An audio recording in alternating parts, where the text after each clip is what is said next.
This conference will now be recorded. Okay. You can take 20 minutes.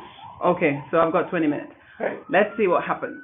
So I'm just going to try and power through the presentation, not necessarily talking about everything on the slide, but just kind of just giving you an overview. So can we move on? Yep. Slide. Okay. All right. So just a little bit about who we are as an organization. We are Pact, and we've been around since 1971, and we operate in so many different countries, some of which some of you are in, and some of the countries that I've heard this morning are some of those that we're interested in trying to get into. We've got loads of employees all over the world, and essentially, as an organization, we're striving to see if we can get to that world where everyone owns their future and all people are heard, capable, and vibrant. And essentially, we do this through the work that we do in different countries. And we're very much community-driven and community-based, and we work in, like I said, over 40 countries. But part of our key thing also is integrated development. So whether we're working in health, livelihoods, economic opportunities, capacity development, or governance, or business and markets, often or natural resources, we try to find the linkage between these two and how one supports the other so that we can get greater impact. Let's move on.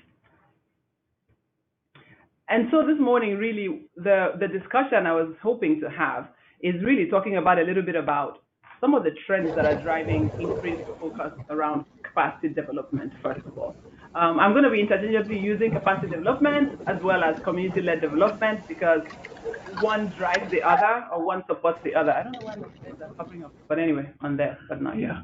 So some of the critical trends that we've noted recently are that all of a sudden, funders are wanting to make sure that granting is happening at the indigenous organization level, the local level. They want to see how they can cut down on the number of INGOs that are leading these processes. I mean, if we use USAID and the PEPFAR's desire of 2020 70-30 split between the technical assistance going on the 30 side while the local ownership comes, it's a journey to self-reliance.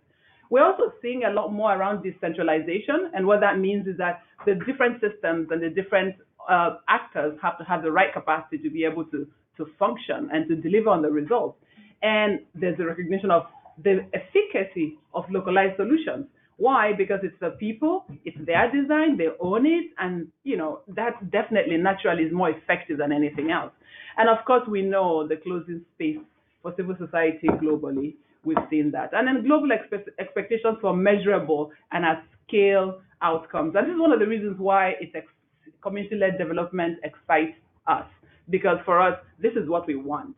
We want communities to own these things, and we also want to be able to have evidence that informs what we're doing, and we can have that conversation, and we will be in a better footing to be able to have those kind of conversations. And of course, more and more, we want to draw on the private sector engagement for development. Again, something else that we're very passionate about in CLD, because we know that there are systems, there are private organizations within most of these communities where we work who could actually provide a lot of the support that we provide, but they're not inclined to do it because no one's kind of helped them to see the linking gap, to see how they connect as a system with the need, and to see how they connect with the organizations that are doing the defense work. And I'm sure everyone can tell the story of what that is, whether it's with a phone network, or with a bank, you can tell that story, because corporate social responsibility can no longer just be a token.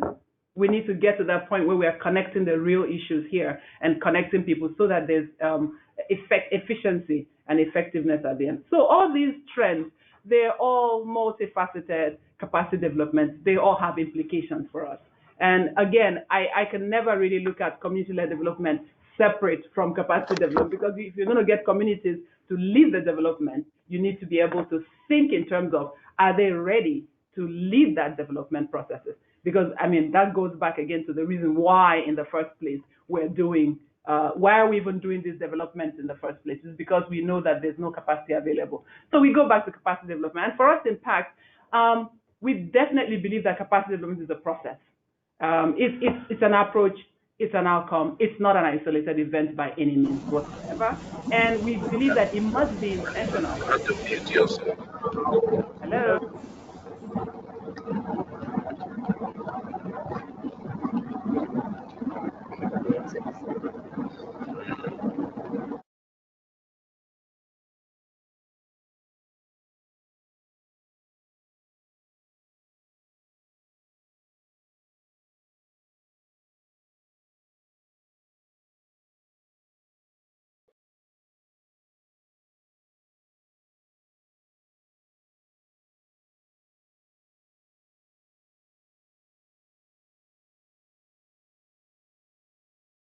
Hello?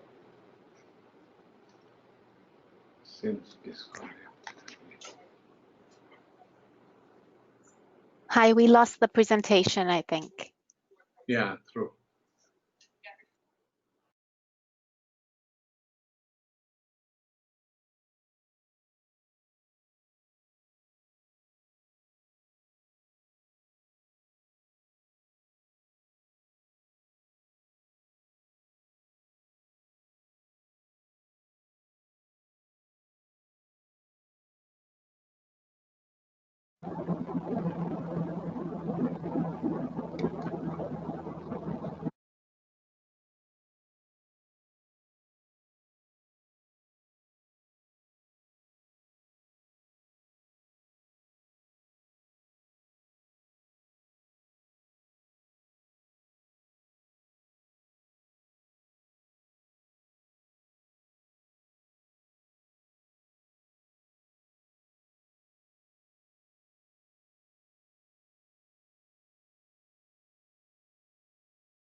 Good. Okay. Can you hear us now? Yes. Oh, good. And are you seeing a screen? I don't see a screen, John. Oh, here, it's back. Yes. Okay. And does it say capacity development at Pact? Yes, it does. Oh, all right. Thanks, Sia. Okay. Fingers crossed. So this jury-rigged system with using my phone. I think what happened was that like 3 people were sending me text messages and it blew the hotspot off. Oh man. So proceed, Billy. Okay, welcome back, everyone. That was a nice break. So, I mean, I was just saying that for us, in Pact, capacity development is a continuous process. It's an approach. It's not an isolated event by any, and it's, we're interested in the outcome.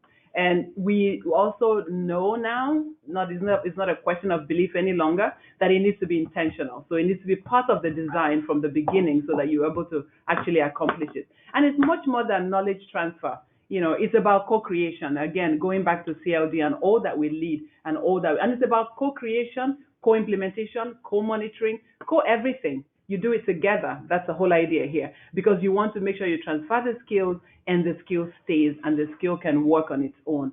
You should creatively use technology where it's available, and also recognizes the complex adaptive systems in which every single one of us as an organization operates, or as a government system, as the case may be. And it is, it's necessary for sustainability. Without capacity development, there's no way you can even attempt to think that you're going to sustain anything at all, because you need to be able to transfer that skill and be sure that that skill is actually working. And so for us, we've got, what we call capacity development pillars. I just wanted to share that. We've also got our development principles, on which is like the foundation, the thread that kind of runs across everything. We're very interested in quality, customization, partnership, and continuous learning at every single stage of this pillar. So whether we're scanning, we're analyzing, we're planning, we're acting, we're learning, we're doing everything. We're doing all this based on all these 4 principles that we have that drive us. And sometimes in terms of our framework, we say of who, of what. It could be from individuals to systems, to networks, to systems. So it grows bigger and bigger because we realize that these are all interdependent and they all have relations and links to one another. And what sometimes is technical, sometimes adaptive, sometimes influential. It just depends on the specific system we're working with and how then we do it in different ways. We can keep moving.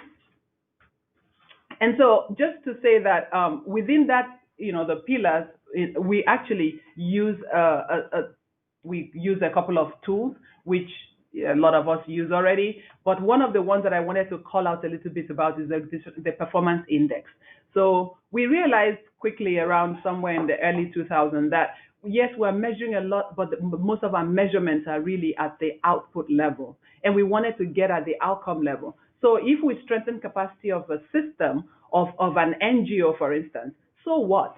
then they begin to perform better. So, but how do we measure that performance? And so we worked together and we came up with this organizational performance index measure, which is endorsed by USAID, and it's actually something that we make sure that we include. So don't just do an assessment that looks at the output, but also look at the outcome so that you are sure that it's all geared towards leading an impact. Keep moving, and you can move. So thinking systems approach. Sorry, I think my slide messed up on us, so we can keep going. So I wanted to just underscore the fact that we completely understand that communities are complex and they're adaptive systems and they're made up of numerous subparts. And this is the fundamental to the idea of systems, right? And that these parts are connected and they're driven by some purpose of some nature, right? If it is an organization they're contributing to a clinic, there's a connection and there's a purpose and there's a relationship. And they interact with each other in different ways. So you need to figure out what way it is, and then so that you can understand what it is you're strengthening and with their surrounding environment. So we're very much aware that there's a basic local system through which you got the input, and this input in forms of resources kind of does something that happens in that system for it to bring feedback and for you to be able to get at an output. And at every point in time, we're very aware that there's loads of things that are happening at each one of those stages. And so for us, we think of the framework's 10 principles for engaging local systems. And, there's also the prioritization around some of these things, because if you want to be able to actually deliver on a comprehensive outcome-based intervention, you need to be thorough, you need to be planned, and you need to understand what the system is and what guides it, and then be able to relate with each of those in terms of enhancing its capacity so that it's able to perform optimally. Keep moving. Oops, wrong screen. So just wanted to share this. I don't know if you've seen this Capacity 2.0 approach from USAID, but just to say that really the only part of it I wanted to talk about is what it emphasizes. And you see how that links and fits into what we do at CLD. The fact that Capacity 2.0 is emphasizing strengthening partners through building their connections, right? And their understanding of their country system, right? And it's helping partners to learn from their engagement, adapt to the systems as it changes, because we know it's dynamic, right? And to be able to sustain, right? Sustain themselves within local resources and from local resources, and measuring performance instead of organizational characteristics. So a lot of what you will see is that at the measurement at the output level really measures a lot around the characteristics. So they've got the systems are in place now. So those systems, but the question is, we are interested in performance, and hence the OPI, which is why I wanted to call that tool out at the beginning. Can you keep going? So for us, again, impact in our own, translating this into what we do actually, right? So at the input level, we do a lot of we have a lot of capacity. So the upper part, we're looking at an organization as a system, right? The lower part, we're thinking of maybe the government systems in which they work and in which they interact with. So we've realized that there needs to be an action happening at all the parts to be addressing the specific gaps within each of them so that they can move together and work in synergy to create the improved service delivery. And it's this improved service delivery that will begin to bring about the improved outcomes, right? Which is what we're interested in, to push us up to the sustainable impact, which is where we want to be.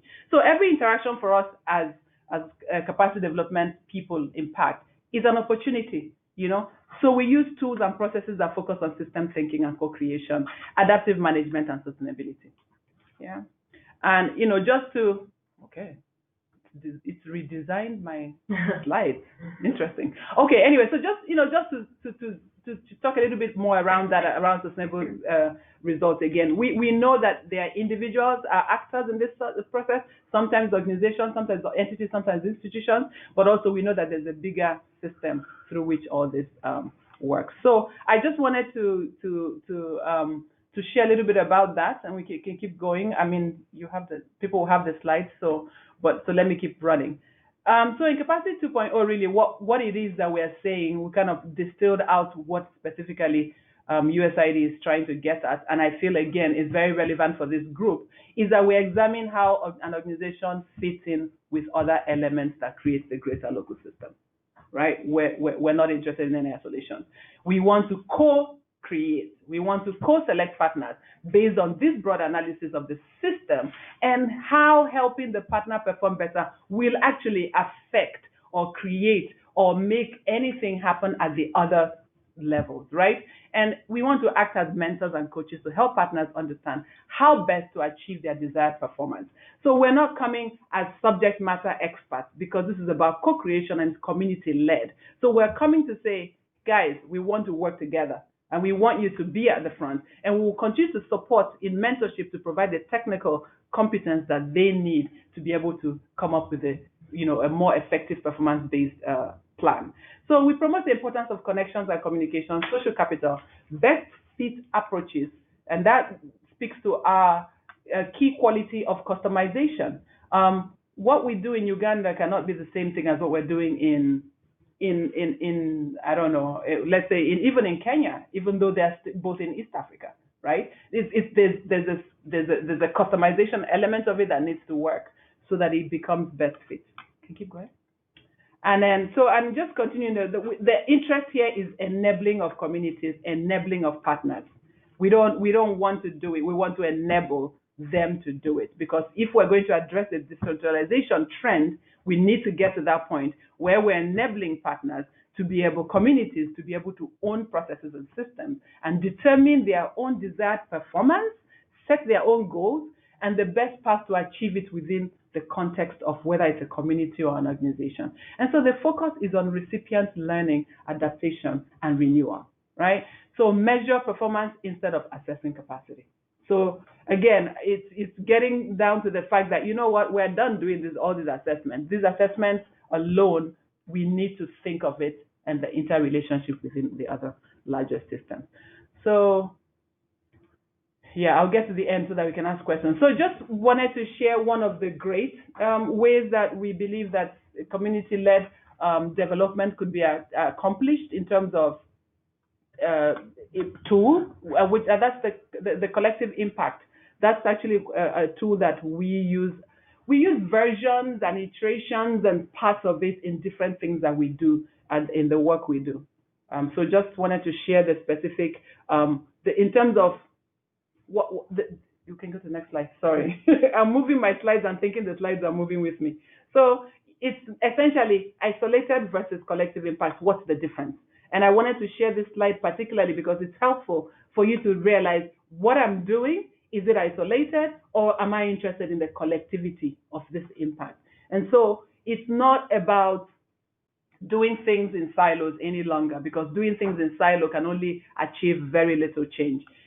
Yeah, and we can keep going. And it's, I've also put out the 5 elements of it because there are 5 grounding elements that you need to be aware of. And that's that, there's a common agenda, mutually reinforcing high interest leveraging activities. There needs to be an anchor infrastructure. And we thank God for the Hunger Project, who's leading and pushing forward the community-led development. And so the rest of us can buy into it. And shared measurement, learning, and adaptation. And then there has to be continuous. And again, you see that CLD is focusing a lot on making sure that there is shared measurement and learning, right? With the research, I think the first research group that's going to be taking off is the today at 2. Today at 2. So I mean that's there's powerful. 2 groups, research and learning. Sia, who's on the phone, is one of the co-chairs of the learning, right? Sia and Janet and Yes. and Sarah here. So I mean this is a critical thing as a group that we need to do. So that we're also able to kind of call on the evidence. Why are we doing this? We need to know why we're doing it and what it has achieved. And of course the continuous engagement and needing to have a backbone organization. And I think I'm getting almost there.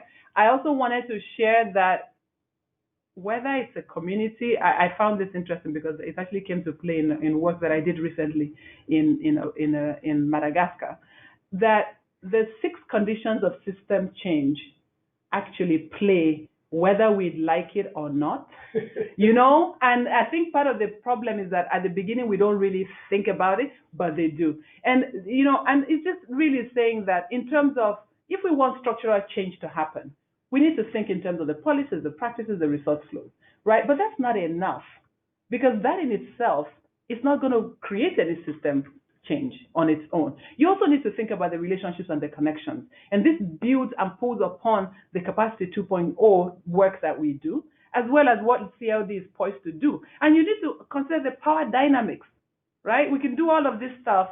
And I remember being part of the launch in Ghana, a little bit of it, and realizing that without those traditional endorsements from the communities, we may never get anywhere, because we need them to endorse that this is what would make sense and this is what would work. And so there's a lot of decentralization that needs to happen at all levels and with everything.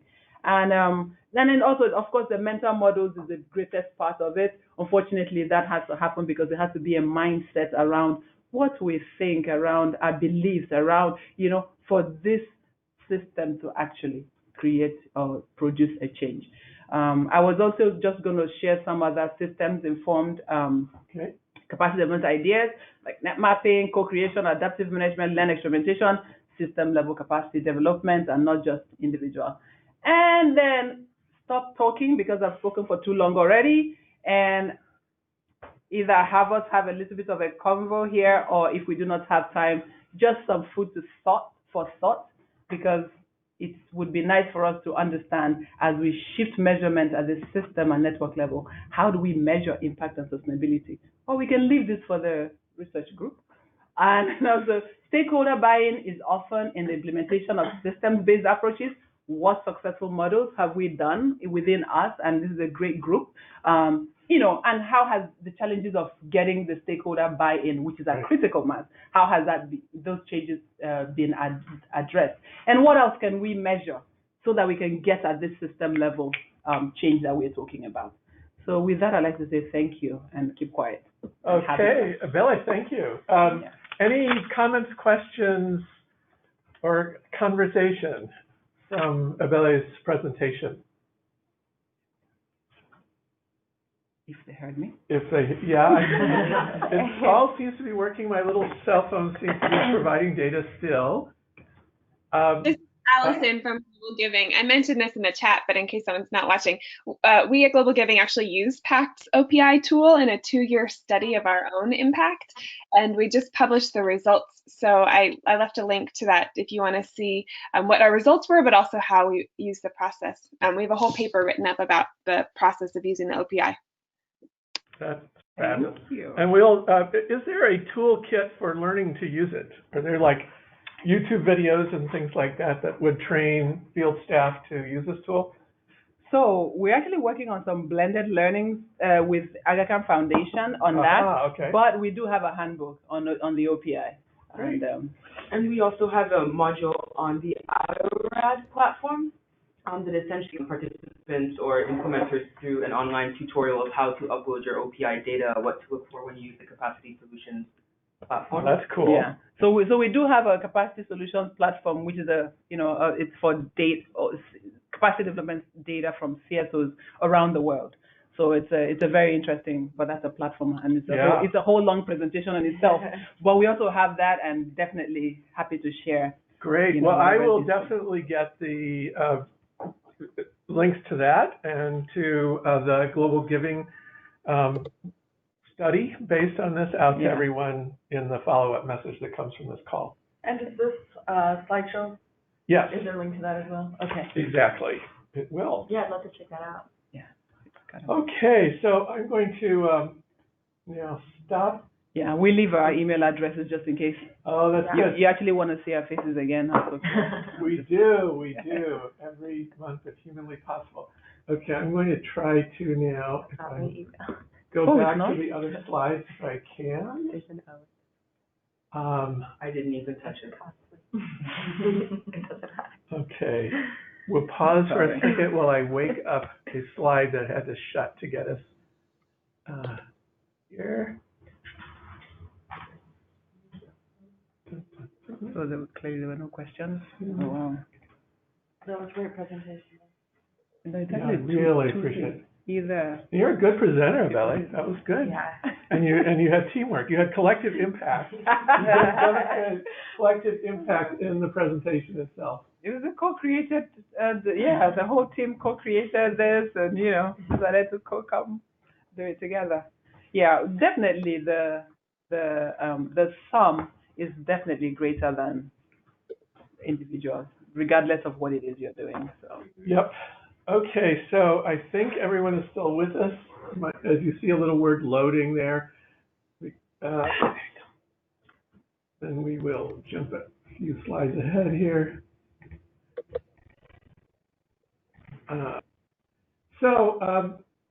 Here is the countries that, as of a few days ago, I was aware of were actively working with the movement.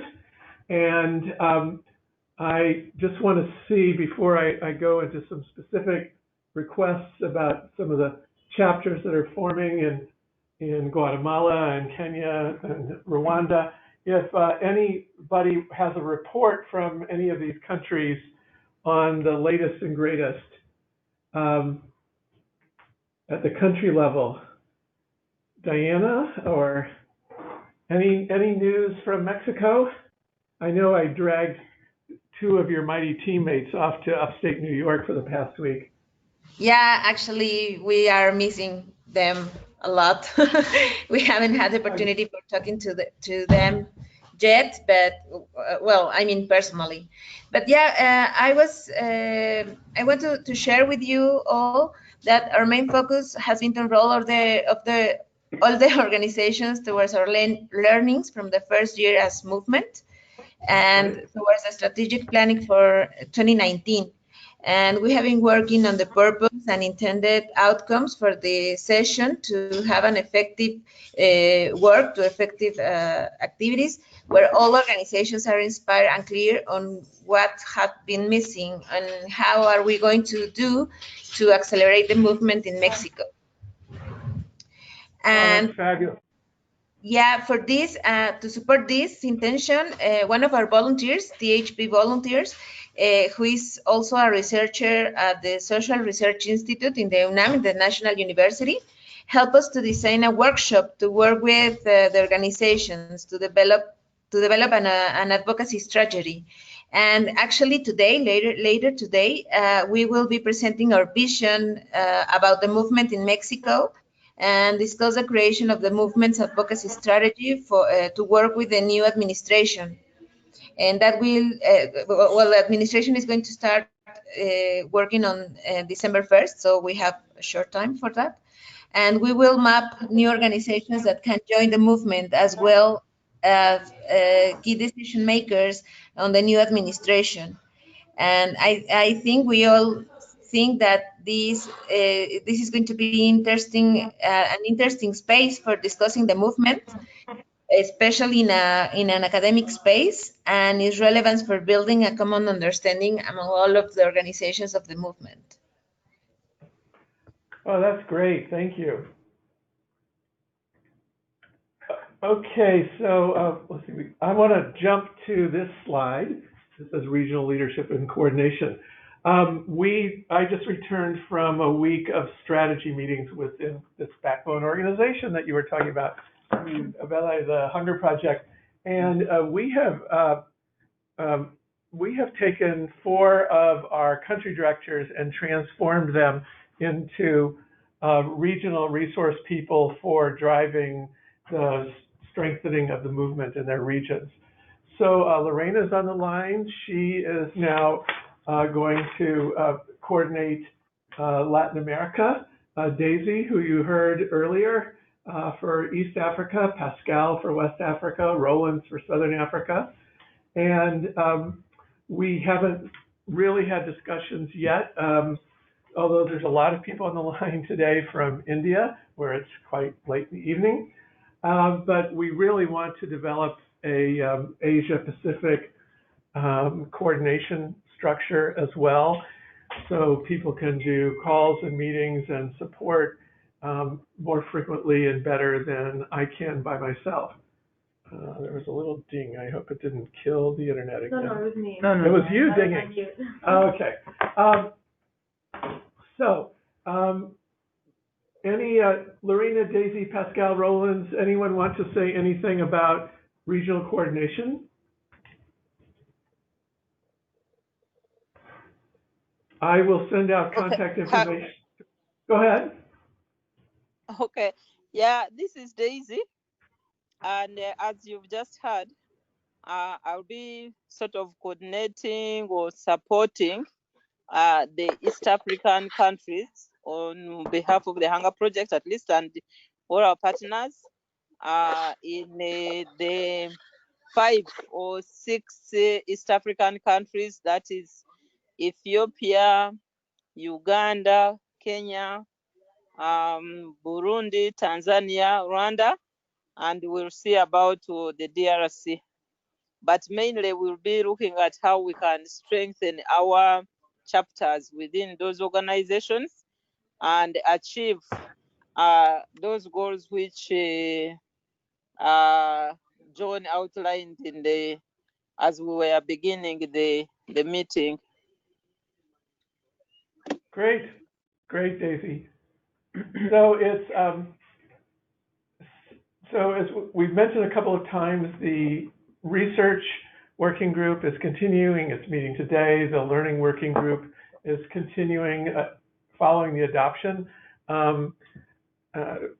Sarah, we succeeded in getting all of the posts from the old website to the new website, so they're all there now. Yay.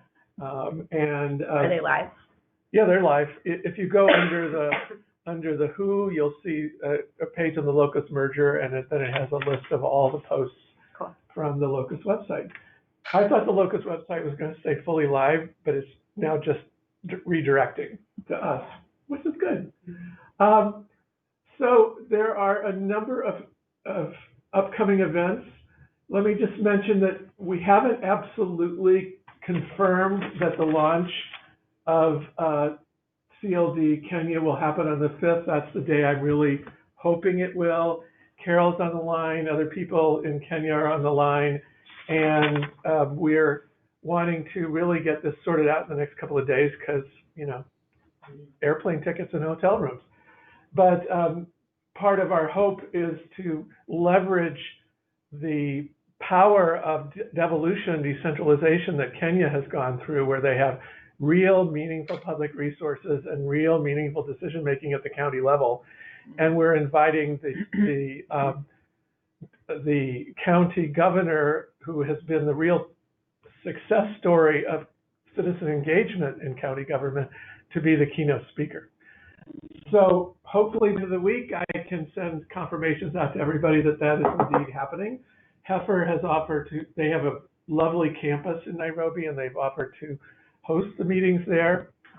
So, and then my favorite set of holidays, the 16 Days of Activism Against Violence Against Women, is coming up. We'll be doing daily tweets and blog posts on that, and I'll send it out to all of you to share with all of your social media people, because, the kind of behavior change that leads to ending impunity for violence against women really has to happen in communities. Let me back up one. So the other thing I want to mention is that a lot of Interaction members, CEOs, these are US-based international NGOs, the CEOs get together in December 12th to 14th.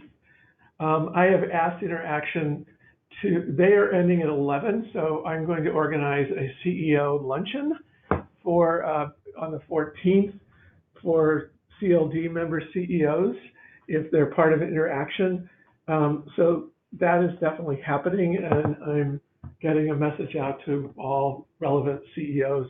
I won't know which ones are actually planning to attend the CEO retreat, so I'm just going to blast all the Interaction member CEOs who are members of CLD.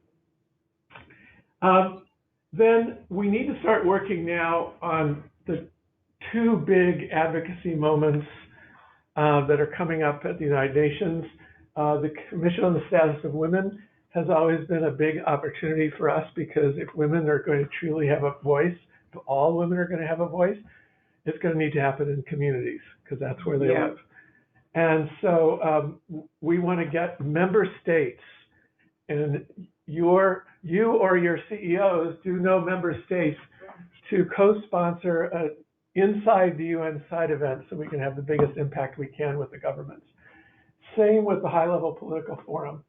This year's high-level political forum on the SDGs, 51 countries have signed up to do voluntary national reviews, the most ever. And goal 16, that's our goal, good governance and participatory decision-making, is under the focus of this year's high-level political forum. So again, a number of us have already started reaching out to member states, friends we have in the foreign ministries, et cetera, to get these countries to really co-host an event, have their ministers speak, for example, about how committed their government is to empowering communities and devolving resources to the community level. So I will be following up with everyone. We cannot have too many co-sponsors. You know, this is like a bill in the Congress. You cannot have too many co-sponsors. So but it has to be a member state. The specialized agencies cannot guarantee us a room. Only the member states can do that at the UN. So that's really everything. The next meeting will be at the same time in the Eastern time zone. We're going off daylight savings time this weekend, I believe. Yes, this weekend. So I'll send out to everyone a message with your time zone around the world when the next meeting will happen, along with a copy of the recording and the slides from this show. Yes, Abeli. Yeah, so I wanted to just find out a little bit about the Kenyan launch, because we're trying to reach out to our country office to participate. Yeah. And so the question I had was, are you thinking in terms of something similar to the Ghana one? Yes. Where you had co-sponsorship? I don't remember how that worked. Well, the yes. The Ghana launch was paid for by about half a dozen members who each pitched in $1,000. Yeah.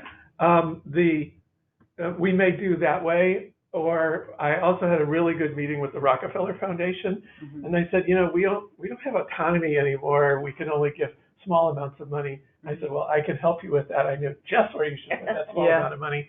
Yeah. So I'm going to call them right away to follow up on that, to see if they will just give us the money, because I'd like to be able to bring people in from the surrounding countries. Yes. Because you know, Kenya is such a beacon of hope for Africa in general with its devolution. Yeah. What's the launch involved? The launch, each country, when it launches, it does a big event, and it has usually a representative from the local government ministries, from traditional leaders, if it's a country with traditional leaders, from capacity building organizations and other sponsoring organizations. It's usually been kind of a half-day symposium with a reception and a press conference. Okay. Yeah.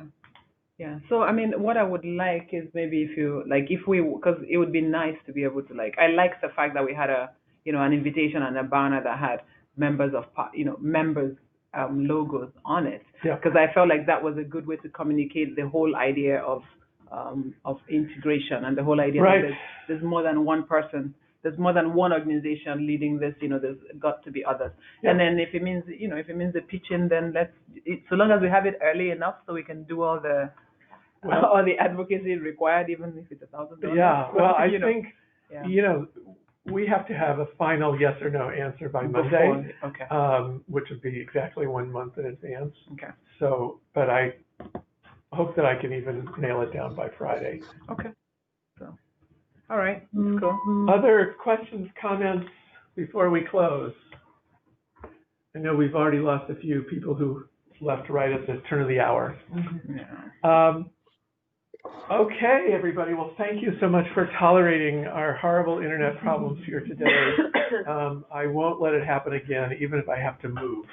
So thank you all, and I'll talk to you in regularly. All right. But Thank you, John. Thank We you. appreciate it.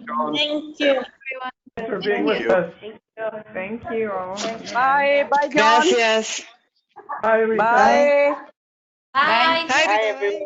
everyone. Bye-bye. Bye.